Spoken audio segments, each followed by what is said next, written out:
This episode is brought to you by Hive. You know, history is full of transformations. The Romans shifted from republic to empire. The Tudors transformed monasteries into country houses. And do you know what?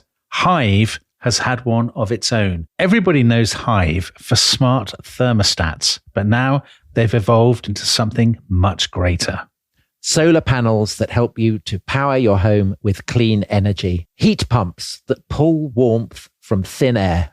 EV chargers that charge your car while you're asleep. All managed through a single app.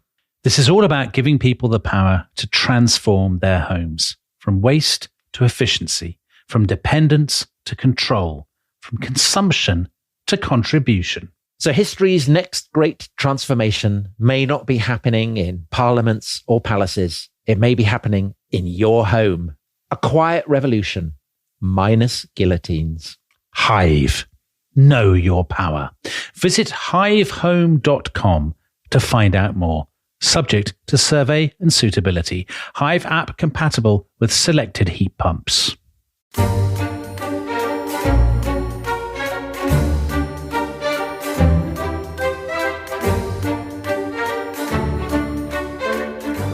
For the moment, let them enjoy a calm sea, a fresh breeze, and each other. The girl is pretty, and I was always sentimental.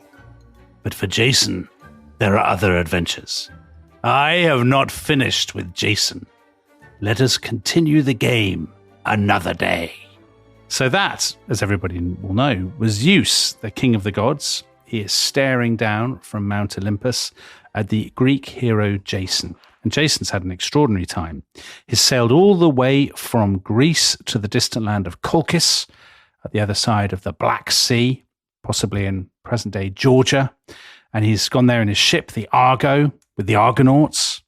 He has captured the fleece of a golden ram from Aeetes, the king of Colchis. He has won the heart of Aeetes' daughter, who is called Medea, who is a bit of a witch, literally, but very beautiful. And she has helped Jason to win the Golden Fleece. And it's Medea, of whom Zeus says, the girl is pretty. Poor from Zeus. And these are the very last lines of the film Jason and the Argonauts, which came out in 1963. And it starred Todd Armstrong as Jason, very wooden, and Pussy Galore herself, Honor Blackman, as Hera, the queen of the gods. Now, Tom, you think this is a brilliant film, don't you? I love it. I think it's a bit rubbish, but you think it's brilliant. So before we come on to the question of whether it's good or bad, there is a friend of the show who thinks it's not just good, but the best film ever made. Wow. Just to talk about Hera, Honor Blackman. Hmm. And she plays a key role in the film because she actually has a bit of a crush on Jason. And so she's always looking out for him throughout her adventures. And in the film, she's a kind of figurehead on the Argo with great long lashes, which she flutters at Jason. Right. Oh, lovely. Yeah. Every so often. So incredible special effects. And when Zeus says, let us continue the game another day, he says that looking at Hera because they've basically been playing chess with the lives of the Argonauts. Moving it around the chessboard on Mount Olympus. It's obvious from that the scriptwriters were hoping that they would get a sequel. But the problem is that moviegoers agreed with you and thought it was rubbish. Yeah. And so the film completely bombed, and so they never got the chance to do Jason and the Argonauts Part 2. Yeah. But, Dominic, it is now widely recognised as a classic. I think that's very strong, Tom. Widely recognised as a classic. And the person who thinks it's brilliant is a friend of the show, Tom Hanks, who in 1992 compared it to Casablanca and Citizen Kane, and then said, it's better than them. It is the greatest film ever made. It hasn't struck you that Tom Hanks might have been being ironic? I don't think so. There. No, okay. I don't think so, because he was doing it just before the Oscars, part of a special a Lifetime Achievement Award that was being given to Ray Harryhausen. Oh, yeah. Who was the most famous special effects guru in the whole of Hollywood history. So if you've ever seen a film where monsters move in a slightly staccato manner, the likelihood is that Ray Harryhausen was behind that. And his work on Jason and the Argonauts is widely seen now as the absolute acme of pre-CGI special effects. And it's amazing for a film that was made in 1963. So special effects highlights in Jason and the Argonauts, for those who haven't seen it, include Talos, who's a giant bronze warrior who comes to life and picks up the Argo and drops it into the sea. There are harpies, who are two winged monsters who keep sweeping down and stealing food from a poor guy called Phineas, who has offended the gods. He's a blind seer. A lot of blind seers in Greek myth. He's Patrick Troughton. He's the second Doctor from Doctor Who. Very underrated Doctor, actually. He is. Yeah. Yes. So I thought you'd enjoy it. I mean, it's got Honor Blackman. It's got Patrick Troughton. It's got amazing things. It's ticking all my boxes. Yeah. It's just a bad film. Yeah. I'll tell you who else it's got. Nigel Green, who was the sergeant in Zulu. Oh, yes. Who played Heracles. Yes. And most amusingly of all, Argus, who's the guy who builds the Argo and is the captain. He's played by the guy who in A Night to Remember, the great film about Titanic, played Captain Smith. Well, he's And to be honest, if you've got to sail a ship from Greece to Colchis, Captain Smith is the last person you'd want. More a slander of Captain Smith. Captain Smith completed many, many, many voyages before that unfortunate incident. He was a very reliable captain, and I just want to make it absolutely clear, once again, I would happily sail with Captain Smith at any date you care to mention, except probably that night in 1912. Would you trust Captain Smith to get the Argo through the clashing rocks? Well, he clearly did. He did. So obviously I would. Yeah, right. Clashing rocks also appear in Jason and the Argonauts. And the most famous special effects in Jason and the Argonauts is skeletons that rise up out of the earth after King Aeetes, who's furious because Jason's stolen the Golden Fleece. He sows the teeth of a monster that Jason has slain. And these skeletons fight with Jason and two of his friends, kills two of the friends, and Jason jumps into the sea. I mean, if you haven't seen it, it's on YouTube. It's absolutely brilliant. That idea of sowing the dragon's teeth may sound familiar because people may remember that Cadmus, the prince of Tyre, who went searching for Europa, who dressed up as a Maenad in the Bacchae, the founder of Thebes, he had also sown a monster's teeth from which armed warriors had sprouted. And it's true that they weren't skeletons and that Cadmus, rather than fight them, had picked up a rock and thrown it into the middle of them and they'd all kind of killed each other. But it's clearly the same basic idea. And so people may be wondering, well, what's this story that was a Cadmus in Thebes? What's it doing in Jason and the Argonauts? Isn't this just a classic example of Hollywood taking bits and pieces from different myths and stitching it all together and making a complete kind of Frankenstein's monster out of the whole thing? But, Dominic. Yeah, there's always a but. There is a but. Jason and the Argonauts, the film, is actually a very, very faithful adaptation of an epic called the Argonautica, which was written sometime around 250 BC by a Greek poet called Apollonius of Rhodes. And this is the big source, isn't it, for the stories of the Golden Fleece? Now, one interesting thing about this, which might have occurred to people listening, is 250 BC is very late. So we are now well into the Hellenistic era, aren't we? So the era following the death of Alexander the Great. And we'll come back to that later in the show. But just take us through the Argonautica, because a lot of the elements from the film are in the poem, right? Yeah. So Talos, the giant bronze man, who picks up the ship, the harpies, the clashing rocks, the Spartoi, the sown men, they're all in the Argonautica. So in Apollonius's poem, it's not Aeetes who sows the dragon's teeth, it's Jason. And Jason is, as he does it, is drawing a plow that is being pulled by fire-breathing bulls. Right. And the reason for this is that it's been set as a challenge by Aeetes, who doesn't want to give him the Golden Fleece. And so basically Aeetes has said, if you draw this plow with the fire-breathing bulls and you sow the dragon's teeth and you live to tell the tale, then I will give you the Golden Fleece. And Jason gets away with it because Medea, who is the daughter of Aeetes, priestess of Hecate, the kind of the goddess of magic and witchcraft and so on, has fallen in love with him.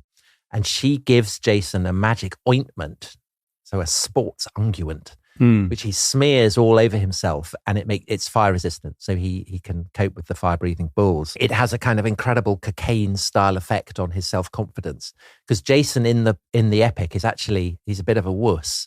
So he needs a bit of a top up. He gets away with it. He manages to draw the plow fire-breathing bulls, they incinerate him and all of that. And she's also the one who advises him to pull Cadmus's trick by throwing a stone into the middle of the sown men. So the story of Jason ploughing the field with the fire-breathing bulls, that's a very old one. The idea that the dragon's teeth then sprout up, this is Apollonius's invention. He explains it by saying that Athena, after Cadmus had killed the dragon, took its teeth and divided them up. So half got given to Cadmus and half got given to Aeetes. So a bit of kind of retrospective continuity there. Yes. And you can see that there is something, I think, quite Hollywood about this. Apollonius basically, I mean, you could imagine him writing for movie franchises or whatever. The Argonautica is basically the model for all the adventures of Greek heroes that you get in children's books. Tales of daring do, fights with monsters, all of that. It's not, as our previous episodes have been about, it's not about exploring the nature of the gods, plumbing the various dimensions of Dionysus or any of that. He's very, very concerned to write something that people will find page-turning and exciting and interesting. And it works. I mean, it is a kind of thrilling story to read. But it's not just a thrilling story, is it? Because Apollonius is he's a great poet, but he's also a scholar who knows loads about Greek myths. So actually, the comparison might be with a figure like J.R.R. Tolkien, who's taking established myths and weaving them into, throwing loads of elements in and creating a quest narrative that turns out to be a massive blockbuster. No? I think he's more, I'm surprised you didn't bring it up. I think he's more like a scriptwriter for a film in the Star Wars franchise. But I only did that because I know you hate Star Wars. No, so, I'm happy to have Star Wars introduced because I think it's quite a good parallel. Okay. With Star Wars, you have a kind of pre-existing universe where there are certain characters and certain plot lines, but you can kind of mess around with it. You can introduce new characters. You can take elements from one film and put it into another. You can do that with kind of superhero films as well, can't you? You can. He is much more like a scriptwriter for a Marvel film than he is a Greek tragedian. So he's basically taking elements from the comic books that people, have grown up with and they know and love, and reworking them and throwing new things in and all of that stuff, right? Well, so think of Star Wars. You had those famously terrible prequels, didn't you? I am the Princess of Naboo and I have come to negotiate a tariff reduction. I mean, unbelievably boring. But it's a prequel to the famous, the kind of iconic Star Wars. Apollonius is doing something very similar because basically he's writing a prequel to the most famous of all Greek epics, which are Homer's. We see Achilles, who's going to be the hero of the Iliad, as a little baby in the Argonautica. Right. Oh my God, Anakin Skywalker. Darth Vader as a little boy. It's that kind of thing. This is the phantom menace of Greek mythology. That is the most damning thing you could possibly say about it. It's much better than that. When the Argonauts, they've got the Golden Fleece and they're sailing away from Colchis and they take a mad route to get back to Greece along the Danube and the Rhone and end up in the Western Mediterranean. Yeah, don't go along the Rhone. That's bonkers. Which by tradition is where Odysseus sailed. And so this gives Apollonius the chance to have the Argonauts meet all kinds of characters and monsters that Odysseus will go on to meet. They pass the sirens, for instance, and Odysseus gets tied to the mast so he can hear the sirens. But when the Argonauts go by, they've got Orpheus, who is the greatest musician who's ever lived, and he plays the lyre and he outsings the sirens. And also you meet Circe, who in the Odyssey turns Odysseus's men into pigs. And then Odysseus kind of hangs out with him. And she turns out to be Medea's aunt. So it's like a bit like Darth Vader turning out to be Luke's father. Are you impressed with my incredible, amazing knowledge of Star Wars knowledge? Yeah, incredible. And so I think part of the fun of reading the Argonautica, if you know anything about Greek myths, seeing the familiar elements, right? Yeah, it's like, oh, there's Jabba the Hutt, and the Ewoks are back, and his C-3PO making his inevitable appearance. That's basically what it is. But having said that, for that reason, I think, just as people are kind of a bit sniffy perhaps about Star Wars prequels, people were sniffy about the Argonautica as well. The charge that Apollonius was a scavenger and a plagiarist was one that followed him throughout his career. Traditionally, it is said that, and I knew that your hackles always arise when it is said that. Yeah, so it didn't, But let's say for now that this has genuinely happened. He had as his critic the most admired and celebrated poet of the age, who was a guy called Callimachus. Right. And Apollonius is writing, an epic. It's full of monsters and so on. Callimachus is writing very delicate recondite poems So if Apollonius is a scriptwriter for a Star Wars prequel, Callimachus is more like T.S. Eliot or Emily Dickinson. Or if he's working in cinema, he's making little art house films, that kind of 10 thing, minutes yes. long. Yeah. Yes. And the reason for this is very self-conscious, because we are no longer living in an age of epic, and that trying to be Homer is mad. We can never do it. The circumstances that were germane in Homer's age have completely vanished. You cannot help. If you're going to try and write a Homeric epic, it will be pastiche.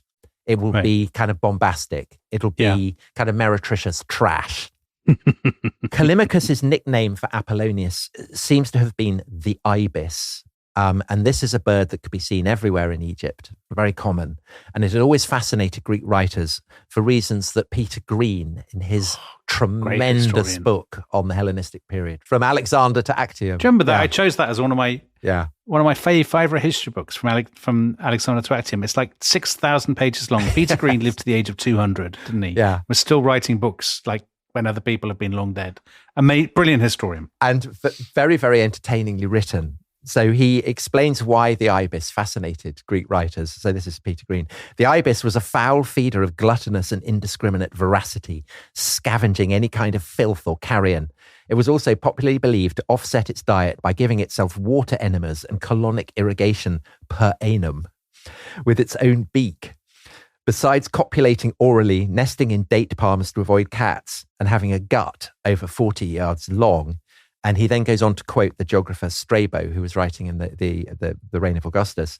Omnivorous and unclean, the ibis is only with difficulty kept away from things that are clean themselves and alien to all defilement. So in other words, if we're to trust the tradition that Callimachus hated Apollonius, by comparing Apollonius to an ibis, he's essentially attacking the Argonautica, not just as a kind of a mess of scavenged bits of trash, but for poisoning the ancient pure springs of myth. And again, I think that is very like a kind of highbrow critic of a Hollywood blockbuster. It's a Guardian film writer saying there are too many Marvel films and people should be watching more Ingmar Bergman. That's exactly what it is. Yeah. That's essentially what he's saying. And I think, on one level, you can see where Callimachus is coming from, because the story of the Argonauts, it does draw on the foundational springs of Greek myth. Homer doesn't mention Medea, but he does specify that Circe was sister to Aeetes. So in fact, it wasn't Apollonius' invention that Medea was Circe's niece. And equally, he doesn't mention the Golden Fleece, but he does mention Jason and specifically the clashing rocks. So in the Odyssey, when Circe is warning Odysseus about the clashing rocks, and says, avoid them at all cost, Circe tells him that the Argo is the only ship that had ever passed through them. So to quote the Odyssey, the swells would have hurled her too against those gigantic rocks had Hera not sent her on through, since Jason was dear to her. So Pussy Galore stepping in to save Jason. The rest of Apollonius' epic is culled from kind of various poets. So Hesiod is there. There's another poet from Thebes called Pindar, who wrote in the 5th century BC.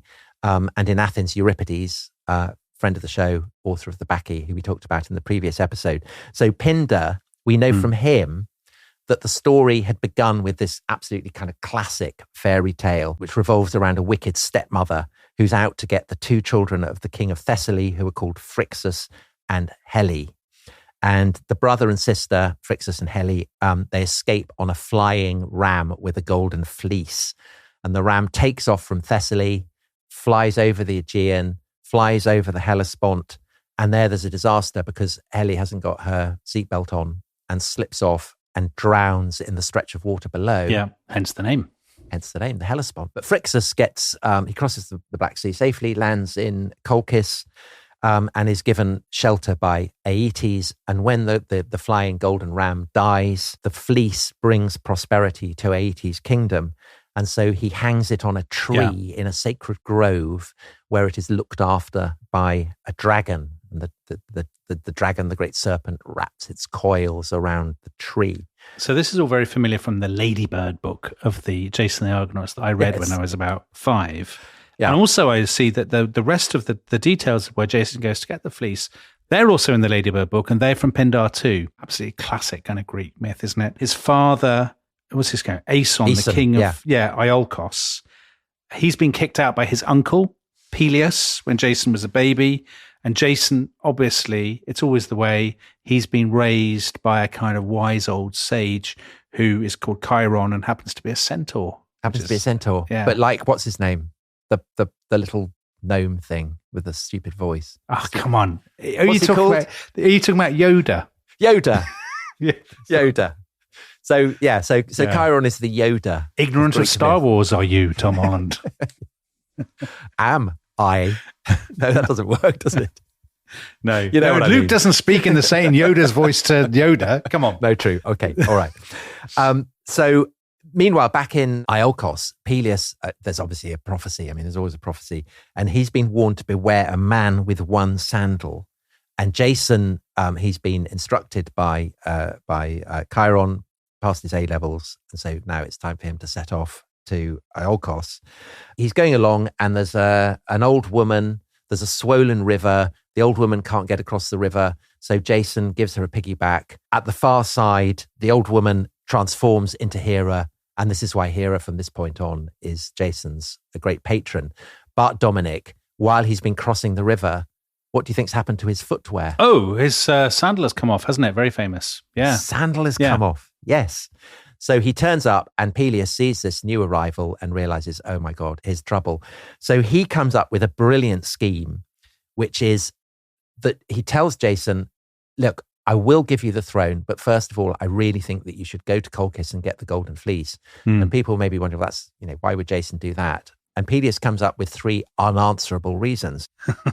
The first of these is that the ghost of Phrixus demands it, so the little boy. Yeah, don't argue with him. The second is an oracle has urged it, so you can't argue with that. And the third is that just as the Golden Fleece has brought peace and prosperity to Colchis, so if it gets stolen, then that peace and prosperity will be brought to Iolcus. So unanswerable. Jason says, yeah, fine, whatever. And Peleus swears a solemn vow that he will give Jason the throne if he comes back with the Golden Fleece. So to quote Pindar, so this was their agreement, and then they parted. And at once Jason ordered heralds everywhere to proclaim that a great voyage was to be made. And on the question of the voyage, so I remember Michael Wood did a TV series, and Michael Wood, who's been on our show, great TV historian, called In Search of Myths and Heroes. And he went on this great sort of expedition to Georgia on the other side of the Black Sea. And he was trying to sort of uncover the roots of the Golden Fleece myth. And he was sort of arguing, the roots lie in memories of Greek voyages out into the unknown, across the Black Sea, to a land that might maybe had gold or some kinds of riches or who knows. There is a sense, isn't there, among historians and scholars, that the story of Jason the Golden Fleece does reflect a kind of historical reality, which is, what would you call it, the Greek age of exploration? Yeah, a sense colonization. Going out. I mean, Greeks obviously go to the Crimea, don't they? They do go across the Black Sea to the far side. When is that time period? Because that must have been centuries distant by the time that people certainly by the time Apollonius was writing. 8th, 7th centuries. Right. I mean, into the 6th century. And it's about a process of discovery. And they are venturing out into seas where you could well believe that you'd come across clashing rocks or of course. Monsters or sirens or whatever. Well, so whether you're going westwards or eastwards. So it's a bit like the stories told by Vikings sailing off into the Atlantic or down the great rivers through Russia. But the problem, and this is, I think, why Callimachus has a point, is that by 250 BC, I mean, everybody knows what the Mediterranean and the Black Sea are like. No one could conceivably believe that there are monsters there. And so that, I think, is why Apollonius sends the Argonauts into kind of middle Europa. Oh, the Rhone and whatnot. Yeah, because they're generally, people don't know what's going on there. Right. So more opportunity for monsters. So the one character who everybody remembers from Jason the Golden Fleece, the hypnotic figure of Medea, the beautiful sorceress who helps Jason, but then obviously things go very, very badly wrong for them as a couple. And where does she come from? Does she come from Pindar as well? Yes. So Pindar provides Apollonius with the outline of her story. And in Pindar's account, Medea is a very heroic figure, so as in the film, actually, and her aid is crucial to Jason's success. He wouldn't have been able to win the Golden Fleece without her. Aphrodite, Pindar says, casts a spell of love over her. And in Apollonius' version, it's ridiculous. Aphrodite gets Eros, her son, to shoot an arrow. And Eros is like the kind of most annoying, it's like Scrappy Doo. He's like a kind of infuriating, child-friendly character introduced. It's just terrible. Like Jar Jar Binks. Yes, he's the Jar Jar Binks of Greek epic poetry. And Medea is she's got this arrow of love embedded in her heart. It leads her to basically betray her father, give Jason the magic ointment that enables him to, harness the bulls and pep up his confidence.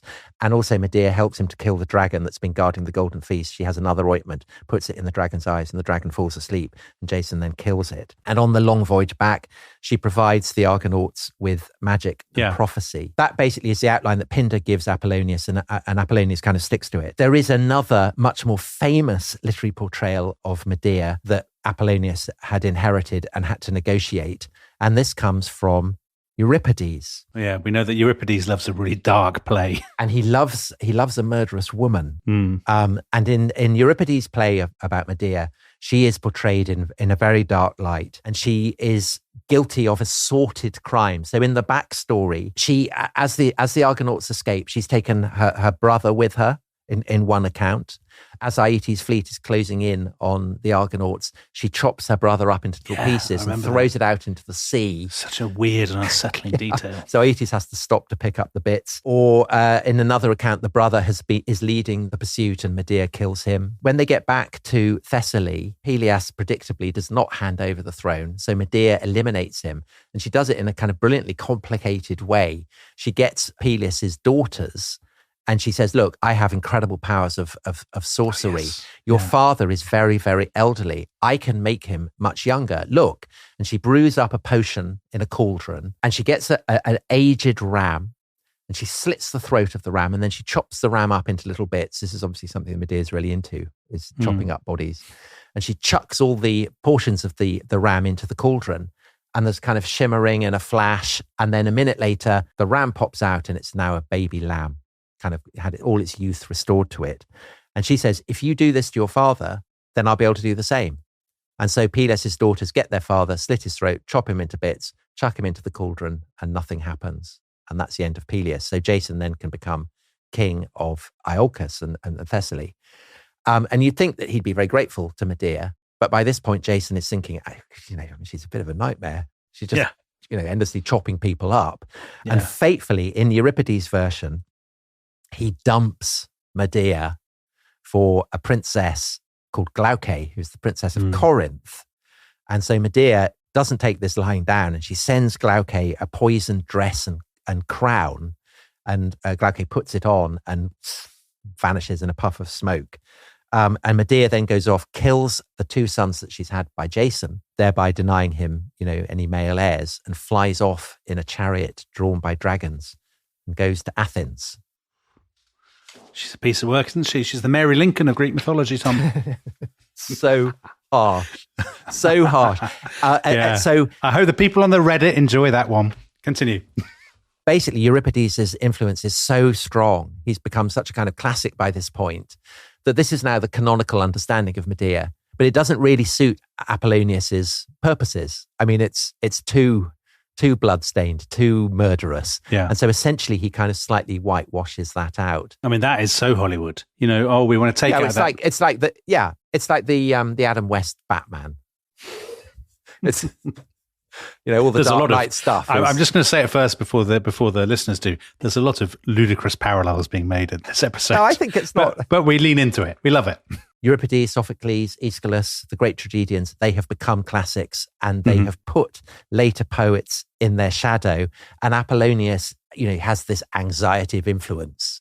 He's always conscious of it. And that is really Callimachus' point, is that you can't write something fresh about Medea because we have these, the Euripides portrait means that you're always going to be operating in its shadow. And the only thing that Apollonius can do basically is to ignore that, set it aside. Yeah. And there's a kind of parallel, I think, in which the way that poets in, say, 250 BC are in the shadow of a vanished greatness, literary greatness. Politically, Athens is slightly similar, because Athens now in 250 BC stands in the shadows of empires that are vastly greater than the empire that the Athenians had run in the 5th century. And the independence of Athens and of all the other Greek city-states has effectively been snuffed out. And Dominic, I mean, you know by whom. Yeah, no one loves this more than I do. I love to see the Athenians get a kicking from Macedon. So Philip of Macedon started it, didn't he? In 338, he smashed the Athenians and the Thebans. And then 4 years later, Alexander the Great, one of the very top friends of the rest is history, he'd gone off on his I think what we described as a gap year that got out of control. Conquering the Persian Empire, going off to Afghanistan, dressing up in his foreign clothing. Exactly. Taking proskynesis, adopting Persian customs, goes off to Central Asia, goes off to India, and then he dies in 323, and his empire is carved up. And it's always sort of said, it fragmented into these pitiful little successor states. But actually, those successor states are pretty powerful and rich empires, the Seleucid Empire, the Ptolemaic Empire. And I guess the most glamorous, certainly for me, and it's the place when people say, where would you go if you had a time machine? Classic Rest is History Club question. Alexandria. It's Alexandria rather than Athens that is the real metropolis in this period, isn't it? The sort of the city of culture, of science. It's a mega city. Yeah. Obviously, it's founded by Alexander, named after him with Alexander's customary modesty. And the thing about Alexandria, as opposed to Athens or Thebes with their kind of ancient stories about their beginnings and their ancient relations with the gods and heroes, is that on the site of Alexandria, before Alexander arrived there had been nothing. There was only kind of marshes and seabirds. The St. Petersburg no temples. Of North Africa. Yeah, no temples, no festivals, and crucially, no myths. And so then there's an obvious question. What do the ancient gods mean in a city where everyone is an immigrant? What relevance do these ancient Greek poems now have? And I think that's what the argument between Callimachus and Apollonius is all about. Neither of them come from Greece, old Greece. Callimachus had moved there from Cyrene, which is a city in what's now Libya. And Apollonius himself, despite his name, Apollonius of Rhodes, seems actually to have been born in Alexandria. And he was called of Rhodes because he liked visiting there. Can Alexandria be a place? What role does myth have in such a city?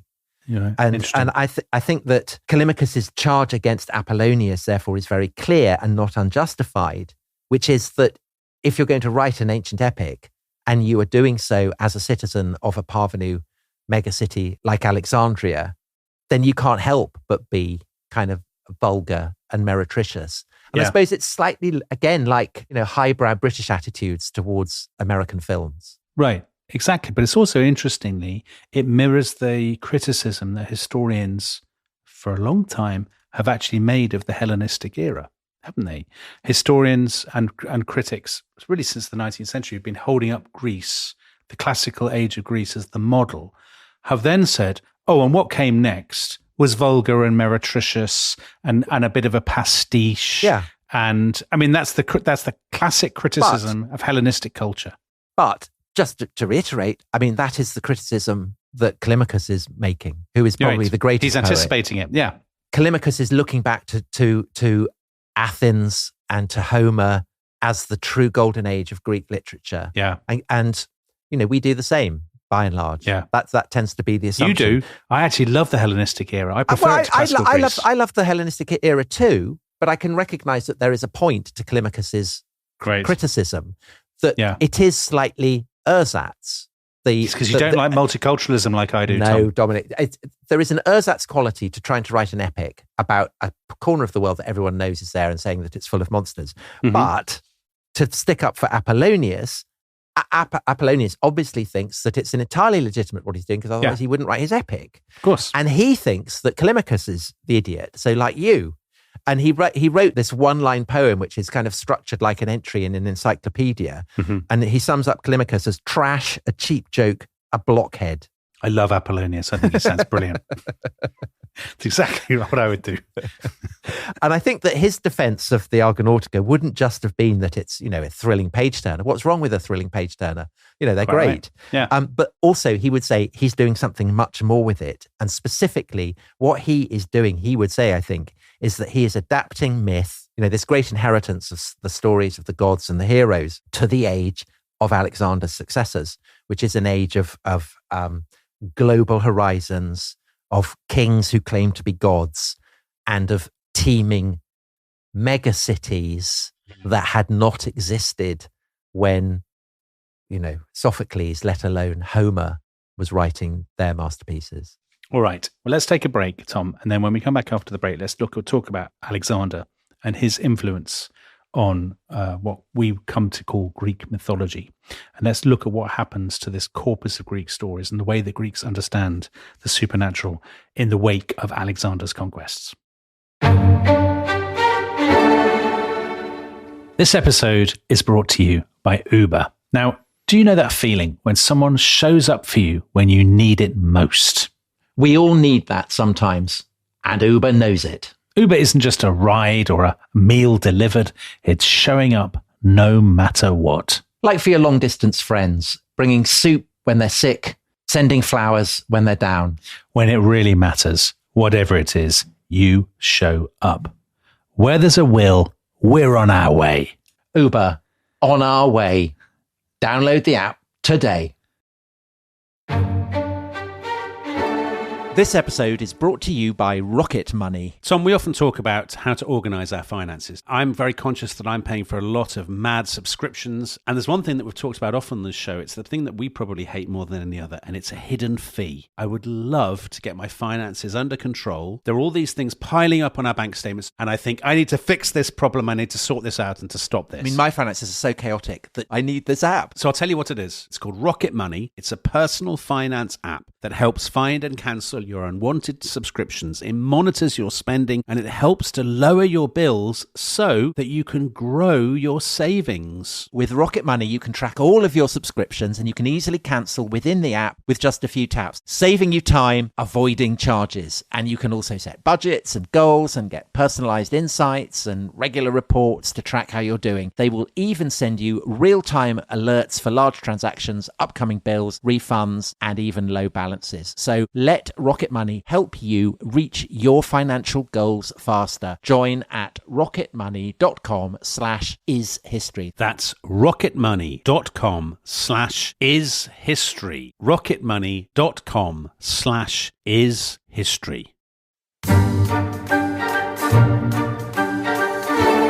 Welcome back to The Rest is History. Now, we promised you Alexander the Great. Alexander the Great, of course, was famously devoted to the stories of Greek myth and legend. So there's a story, isn't there, that he travels with a copy of the Iliad, a sort of very fancy folio society edition of the Iliad that he puts under his pillow. And he clearly is a very God-fearing or gods-fearing man, because when he crosses the Hellespont, for example, he builds an altar to the 12 Olympians. And he is obsessed particularly with Achilles. I mean, he thinks of himself and his friend Hephaestion as the modern day Achilles and Patroclus. And he takes all this incredibly seriously, doesn't he, Tom? He does. He comes to think that he's literally the son of Zeus. Yeah, he goes to the Oracle of Siwa. Yeah. When he reaches what's now Afghanistan, he sees traces all around him of Dionysus, who was supposed to have traveled there many, many centuries before. So he sees kind of stone burial heaps that are covered with ivy, and ivy was sacred to Dionysus. And so Alexander assumes that these were boundary stones that had been set up by the god. Alexander's ambition is to go even further than Dionysus. So to quote Arrian, the Roman historian writing in the 2nd century AD, he confidently expected his troops would join him in this, done as it would be in imitation of Dionysus's achievements. But Dominic, that doesn't happen, does it? No, so he's never defeated, but he's defeated by his own men. In India on the river Hyphasis, they force him to turn back in 326. Yet again, he built an altar to the gods. I mean, Alexander, he loves doing two things, basically founding cities called Alexandria, building altars. And then he goes back to Babylon, and 3 years later, he's dead in Babylon, probably in malaria, possibly a poison. We can't be sure. Or is he, Tom? Is he dead? So Alexander is obviously angling to be worshipped as a god, and this is a conceit that is treated with absolute contempt by, say, the Athenians. I mean, they see this as an example of insane megalomania. But the thing is, it doesn't actually take long for the Athenians to hail one of Alexander's successors in person as a god. So not long after Alexander's death, only a few decades, in 295, you have this Macedonian strongman called Demetrius the Besieger, which I always thought was a brilliant sobriquet. Yeah. Polyeuctes, isn't it? Yeah. Yeah. And he comes to Athens and occupies it, and he addresses the Athenians in the theatre of Dionysus, where the tragedies have been staged. And he appears there as though he is, a hero or maybe even a god, a kind of deus ex machina appearing there. And 4 years later, he comes back to Athens and is overtly greeted as though he were Dionysus, as though, he has appeared, as though it's the Anthesteria. And he's accompanied into Athens by dancers carrying giant phalluses. And the Athenians hail him with this kind of poem. The other gods are far distant or have no ears or do not exist or ignore us. But we can see before us. You are not made of stone or wood. No, you are real. And they hail Demetrius as Soter, as savior. And they allow him to live with his mistress in a back room of the Parthenon up on the Acropolis, the great temple to Athena on the Acropolis. And Demetrius very modestly begins to refer to Athena as his sister. And that's just not his own ego, right? Because this is becoming a trend across the Hellenistic world. And I'm wondering, a lot of this must come from Egypt, from the Ptolemies, who are being worshipped as gods. And actually Ptolemy I calls himself Soter, doesn't he? The savior. He does, so yes. This is becoming a trend for kings, would you say, across the Hellenistic era to identify themselves as the gods? And I think you're right that it's part of a kind of cultural soup, but I think it's also reflecting a sense that the Olympians are not there for people in their kind of hour of need, that the old rituals and cults that had seemed to keep Athens in the favor of the gods are no longer functioning. The corollary of this in turn is a kind of growing public skepticism among intellectuals about the Olympians, full stop. So there is one book in particular that becomes an absolute bestseller in exactly this period. And you can see why when I tell you what its theme is. It's written by a philosopher called Euhemerus, and he comes up with a kind of very novel explanation for the ancient myths. He's a kind of Graham Hancock of the ancient world.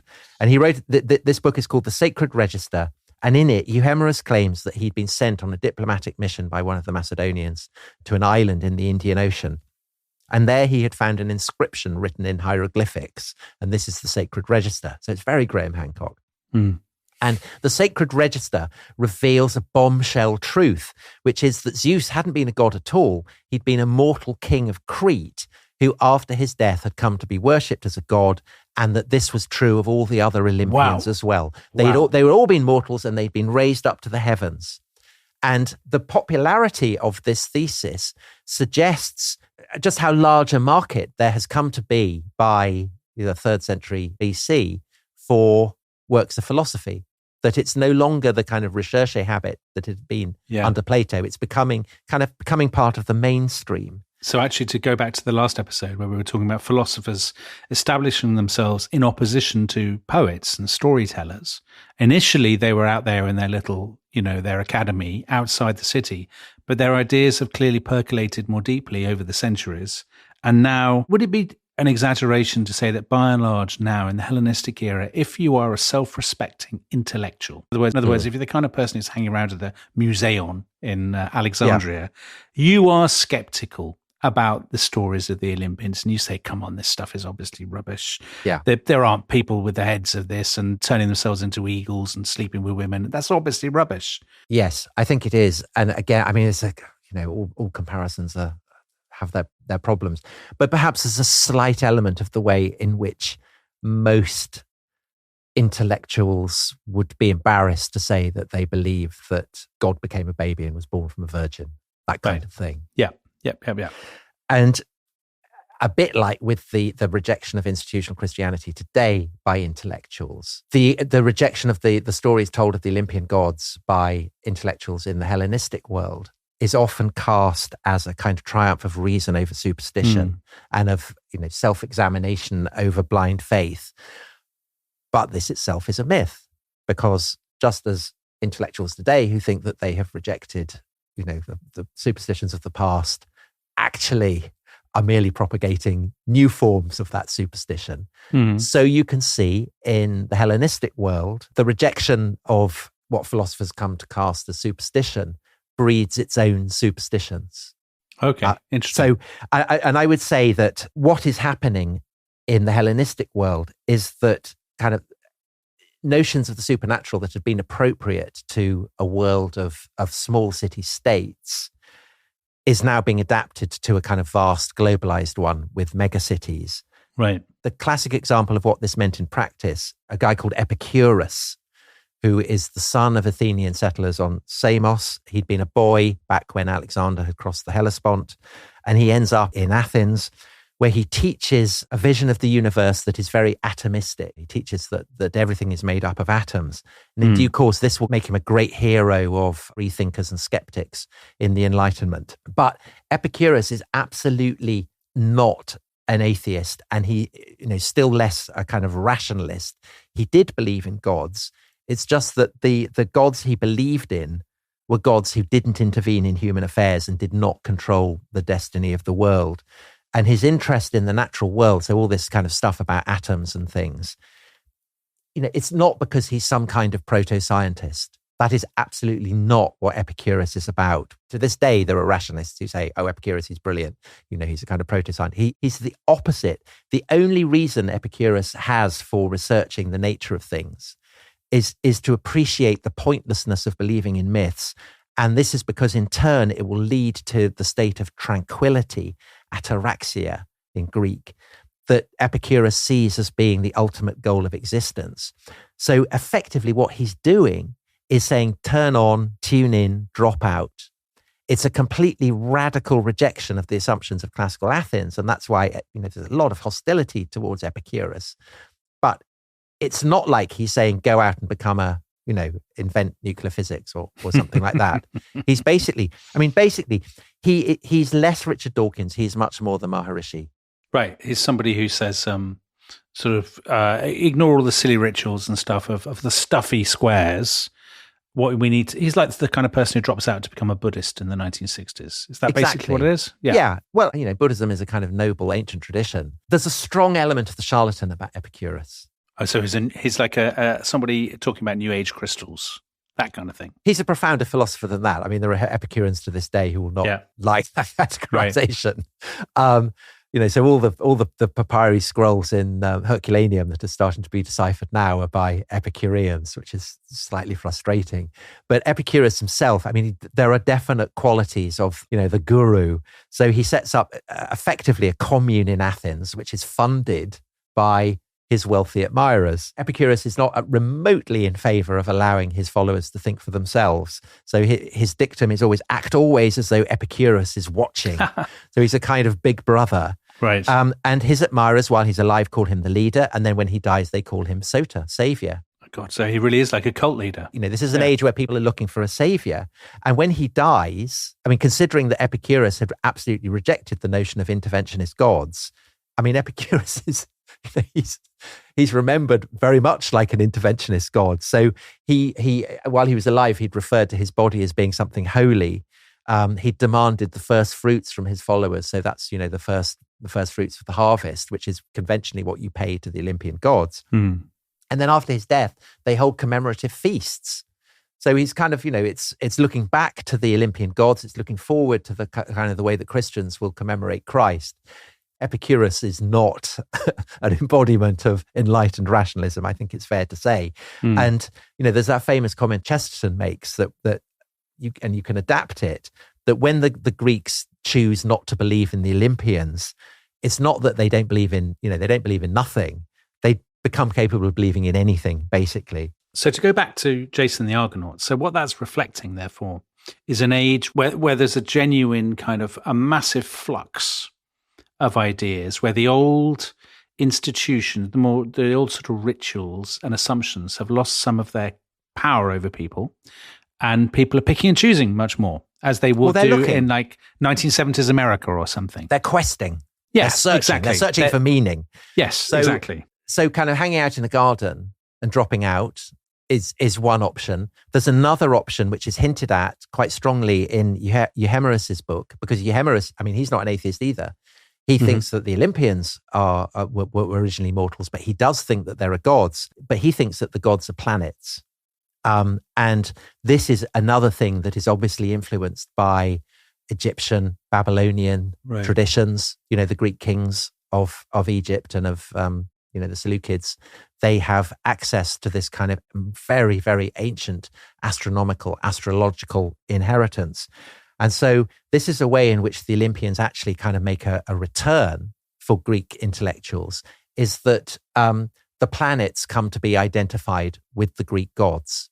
So the swiftest planet is the planet that comes to be called Hermes, the messenger of the gods, and the Romans call Mercury, and we still call it Mercury to this day. The brightest, most beautiful planet, Aphrodite, aka Venus. The bloodiest planet, the planet that's the color of blood, is Ares, the god of war, or Mars. And of course, the largest planet, that's the king of the gods, Zeus, or as we call it, Jupiter. But the thing is that the rule of these planetary Olympians is much, much more tyrannical than the rule of the traditional Olympian gods had been, because the planets can't be swayed by festivals or by, sacrifices or anything like that. They're completely indifferent. They're chill. The doom that's written in the stars, if you believe in astrology, is something that you can't escape. And there's always been an element of fatalism.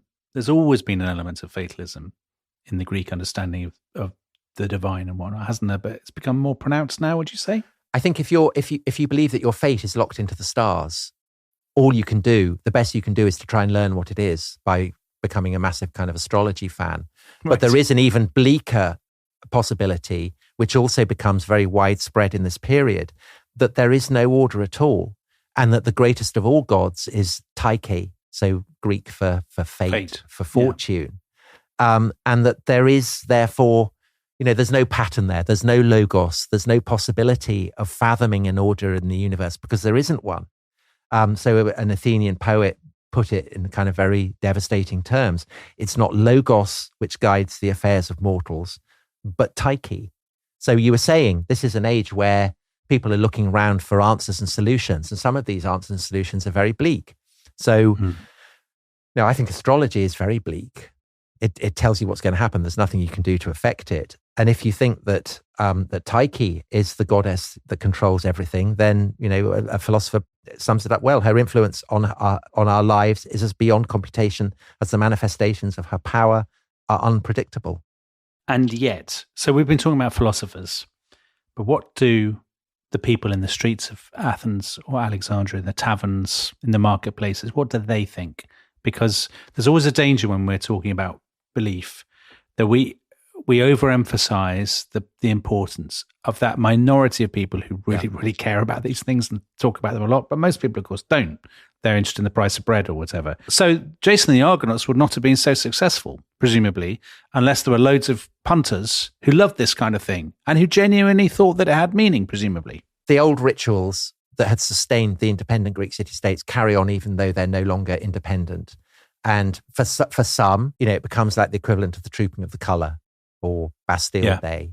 That's kind of the limit of it. But I think for lots of people, they do continue to feel that the gods are immanent and that by practicing these rituals and these festivals, they are in communion with the gods. Mm-hmm. But I think also there are intellectuals who clearly miss the gods, who love them, and Apollonius would be representative of that. Apollonius, when he writes the Argonautica, is not doing it as a hick. He's not doing it as someone who doesn't understand exactly what he's doing, because he, like Callimachus, is a very, very great scholar. And they are both employed in the greatest of all the kind of research institutes that the Hellenistic period throws up. And we've done an episode on it, namely the Library of Alexandria. So Callimachus is the guy, as well as writing recondite poetry, he's drawn up the catalogue of the library, absolutely massive product.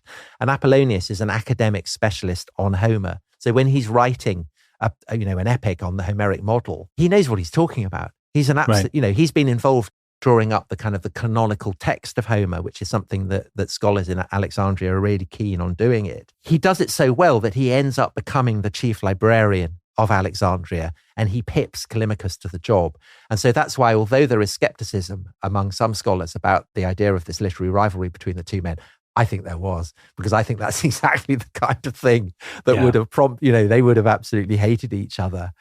And so you can see that the Argonautica, even though it's a rollicking good read and tremendous entertainment, it is also something else. It is a study, a logos of myths. So it is a mythologia. Right. And so what is happening in Alexandria with people like Apollonius is that myth is becoming mythology. So just distinguish for us what you mean by the difference in myth and mythology. So is the difference maybe that mythology is more self-conscious and nostalgic and backward-looking, do you think? It's the study of myths. Right. It's the telling of myths with an awareness of their backstory, and that you are doing it in a kind of a literary or scholarly manner. So, a children's book is a collection, is a work of mythology. You're telling mythology. Mm-hmm. The writer doesn't believe any of it, is drawing kind of various elements and putting them together to tell a good story. But at its highest level, it results in extraordinary works of literature. And this is how the myths pass into the bloodstream of European culture. So the Romans are writing mythology. So Virgil, when he adapts Homer to tell this great epic, drawing on stories of the Trojan War and the Odyssey that explains the beginning, the origins of Rome, the Aeneid is a work of mythology. Right. Virgil doesn't think it's real. Virgil is, there's a slight, maybe a tiny bit of an antiquarian element to it almost. There is an antiquarian element. I mean, whether he thinks it's real or not is a complicated question. But it's not summing up myth for the Romans in the way that Homer defines myth for the Greeks. And you have Ovid as well, who writes this great collection of stories of transformations, metamorphoses, for writers and artists through the Middle Ages, the Renaissance, into the modern period, is the great storehouse of Greek myth. It's the storehouse that Shakespeare draws on, Titian, Jason and the Argonauts, children's, Percy Jackson, all of that. That's how the myths endure. Because you can't, if you have mythology, you have myth. The myth is embedded within the mythology. But also, don't they endure because, so many, I know you hate using the word religion, but I'm just going to use it very loosely. So many ancient religions were defined through ritual, through tradition, through ritual, through practice. But what makes the Greek myths, for want of a better word, distinctive is their stories. They began as poems.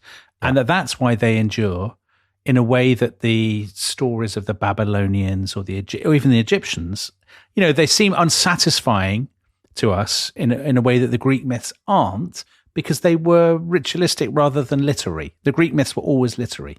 Yeah, I think that's absolutely right. And I think that's why they appeal to children, and they appeal to, famous intellectuals like Nietzsche and Freud. And they've served as an inspiration to great writers and artists in a way that no other mythology has done. Yeah. And they continue to this day. And that's why we can do a series on Greek myths. Possibly the Norse myths, because they also have come down to us purely as stories rather than as performance or ritual. But I think that's slightly different because the Greek myths are coming from the molten heart of belief. The Norse epics are written long after of course, the belief in the gods. And so they have all kinds of contaminations. Yeah. That explains their potency. There is a drawback, though, which is that because it's mediated for us by mythology, by people who are studying it in a kind of slightly abstract way, and because over the course of the generations and the centuries, it's been perpetuated by people who do not believe any of it at all, and that's the inheritance that we get.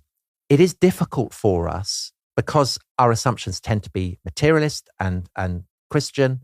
We have kind of a cultural overlay. It is difficult for us to get back into the mindset of the Greeks themselves, to get back into the age of Sophocles and Euripides and still more of Homer. But I think you cannot properly understand the Greeks without trying to imagine yourself in a world where the gods are the primary actors in the life of the various Greek cities and in the cosmos more generally, because it's only then that we can properly see how the Greeks saw themselves. Yeah. And that's the huge, I increasingly think that about the classical period of Greece and the centuries before it, is that the challenge is to try and imagine yourself back into a world where you can escape the mythology and re-enter a world of myth, to put it like that. Very nice. Very nice way to sum it up, Tom. But actually, an even better way would be for me to ask you your favourite myth. Top myth. My favourite myth was always the Odyssey. Really? Yeah, I always loved the Odyssey because it was my gateway drug. Yeah. Okay. Fair enough. And I would love to do an episode at some point on the Odyssey. We did one on with Daniel Mandelson, but that's only for club members, and club members can get it at therestishistory.com. Very good. But those who don't, maybe we could do one for the general listener. I think we should absolutely do one for the general listener to give people an insight into the ruthless way in which we conduct our affairs. I think we should do that when Christopher Nolan's film about the Odyssey comes out. Yeah, let's do that. I think we should do a series that Rest is History subscribers will be able to hear first. That's a very, very good plan. Yeah. A very good plan. Now you see the way. Now people get a little glimpse behind the curtain. They see the way in which we plan these things with no regard to commercial motives whatsoever. We're like the Olympians, aren't we? Yeah. Kind of drawing up rules and creatures of whim, but also of power. Dominic, before we go, you asked me my favourite Greek myth. What's yours? Theseus. Because that was my gateway. That was the first one I read. Theseus and and going at the labyrinth, fighting the Minotaur and all that. I loved all that. The black sails. We can do one on Crete as well. Crete. Well, Crete surely is a series waiting to happen. Yes, it is. Right. It is. It's basically, the episode has turned into a scheduling meeting, which is lovely. It does. We're back, aren't we, with an episode on someone who's very into the classics, namely Enoch Powell. Wow. That's a good segue. That's a thrilling transition, isn't it? And then after that, we've got a woman who is very into acting out the Greek myths, namely Emma Hamilton, who goes on to become Nelson's great paramour. And then after that, we have the return of the Admiral himself, Nelson. Can't wait. Cannot wait. Right. And that bombshell, thank you so much, Tom. That was absolutely fascinating. Brilliant. A tour de force. We haven't had a tour de force for a while, but now we've had a really good one. Brilliant. Thank you. Bye-bye. Bye-bye.